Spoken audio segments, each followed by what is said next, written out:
तो कैसे हैं दोस्तों, उम्मीद करते हैं कि जहां पे भी होंगे बहुत अच्छे होंगे। तो चलिए, जैसे कि हम लोग संस्कृत को देखते हुए आगे बढ़ रहे हैं, उसी क्रम में आज जो है संस्कृत का तीसरा अध्याय जो बहुत ही इंपॉर्टेंट अध्याय है, उसका नाम आप देख पा रहे होंगे। क्या नाम है भाई उसका? अलस गाथा, यानी कि आलसियों की कहानी। चलिए, आज जो है हम लोग 10-15 मिनट के अंदर में इसको खत्म करते हैं। आपको तो पता ही है कि एक वीडियो के माध्यम से आपका बोर्ड में अभी तक इससे आया हुआ हर एक सब्जेक्टिव विथ ऑब्जेक्टिव इसको कवर करते हैं। ठीक है, तो चलिए आप लोग भाई क्या करते हैं, वीडियो को लाइक कीजिए, शेयर कीजिए, और चैनल को अगर सब्सक्राइब नहीं किए होंगे तो कर दीजिए। आप लोग बाद में भूल जाते हैं। इसको शुरू करते हैं। चलिए, सबसे पहले आपको हम पाठ का परिचय बताते हैं। तो ये पाठ जो है विद्यापति द्वारा रचित पुरुष परीक्षा नामक गाथा ग्रंथ से, जानते हैं किस रूप में संकलित है? देखिए यहाँ पे उपदेशात्मक लघु कथा के रूप में। लघु कथा मतलब कि बड़का कहानी नहीं है, ठीक है, नहीं देखने में छोट लगे घाव करे गंभीर, मतलब कि कम से कम मतलब समय लेते हुए कम से कम समय में आपको 12 से 12 सीख देगा। चलिए, विद्यापति ने मैथिली, अवहर तथा संस्कृत तीनों भाषाओं में ग्रंथ की भाई मतलब की रचना वचना किए हैं। ये बहुत ही मशहूर और विख्यात विद्वान कवि थे। पुरुष परीक्षा में धर्म, अर्थ, काम, काम मतलब कर्म इत्यादि विषयों से संबंध अनेक मनोरंजन कथाएं दी गई है। ठीक है, आलस कथा में देखिए, यहाँ पे अलस कथा में यहाँ पे मतलब क्या लिखा हुआ है, आलस्य के निवारण की प्रेरणा भी दी गई है। ये पाठ में संसार की विचित्र, वहां पे पढ़िए, गतिविधि का भी परिचय आपको मिलेगा। ठीक है, अब मिलता है। चलिए, ये तो परिचय रहा, अभी शुरू करते हैं। अभी चैप्टर आपका शुरू ही हो रहा है, थोड़ा और जान लीजिए। ठीक है, चैप्टर को मतलब उसका मुख्य भाग को शुरू करने के पहले कि आलस है क्या, आलसी कहते किसको है, तो देखिए आलस जो है ना, ये मतलब एगो ऐसा सिम्टम्स है।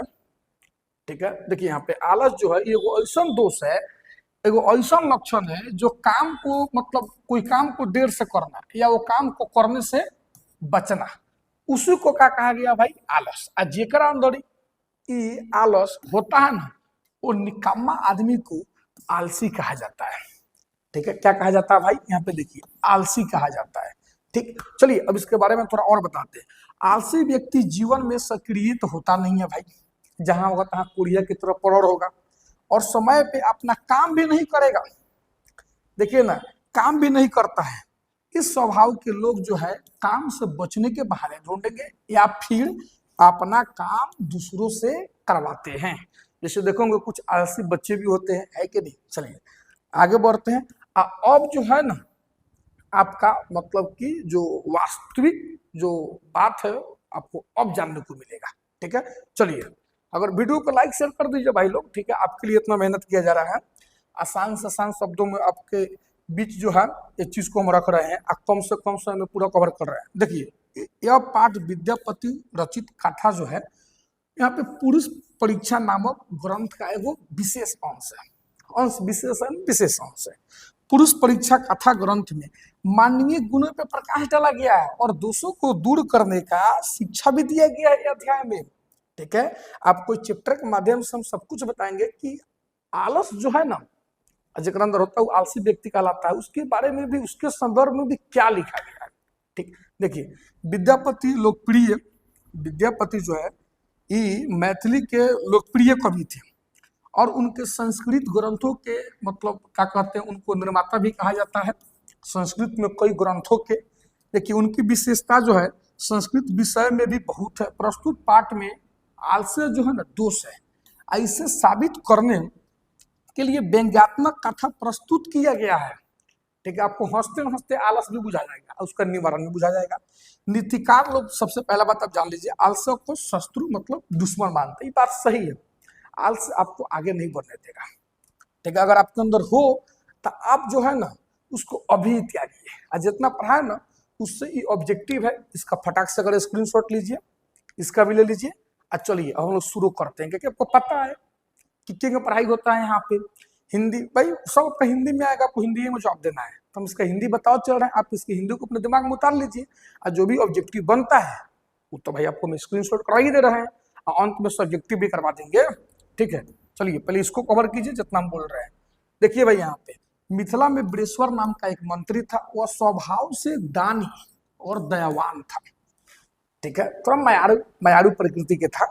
देखिए, वह दीन दुखियों तथा अनाथ लोगों को प्रतिदिन इच्छा भर भोजन कराता था और वह आलसियों को, देखिए यहाँ पे, वर्ण वस्त्र भी देता था। जानते हैं क्यों?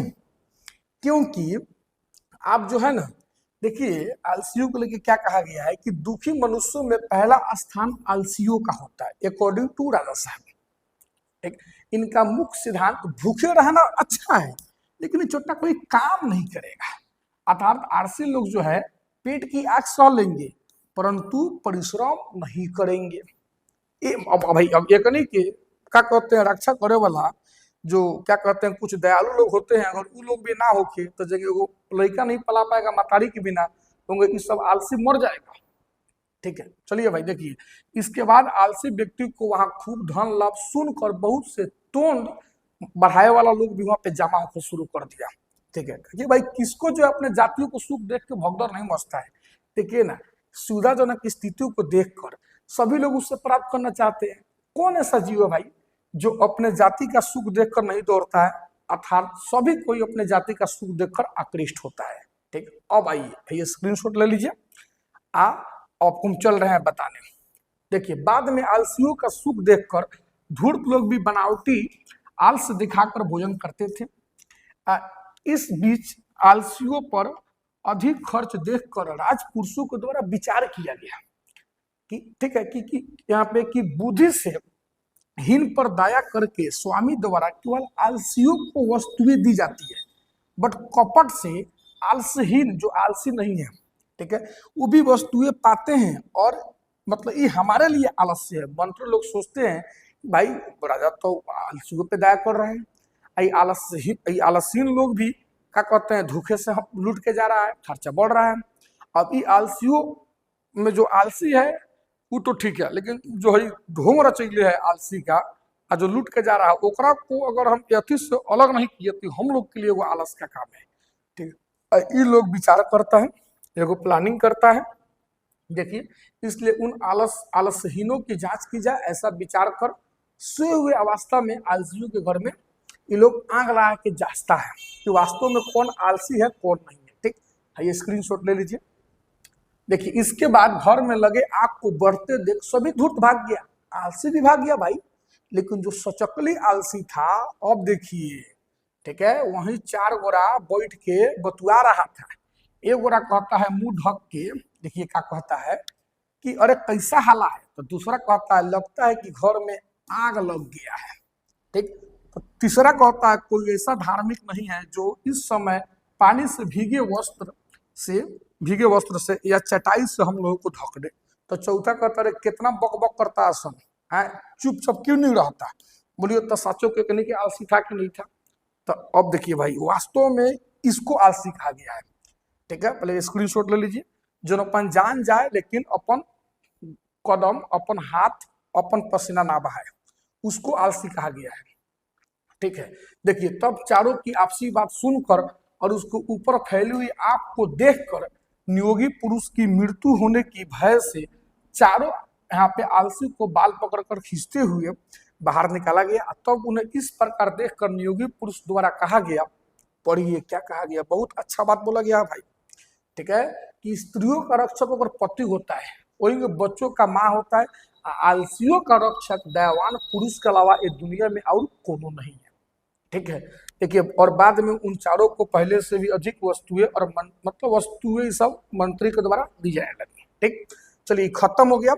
ऑब्जेक्टिव ले लीजिए। अब आप ऐसा कीजिए, जो भी बोर्ड में अभी तक सब्जेक्टिव आया है चैप्टर से, आप फटाफट उसका स्क्रीनशॉट लेते जाइए। इसका मारिए 10-11 को होगा, इसका भी मार लीजिए।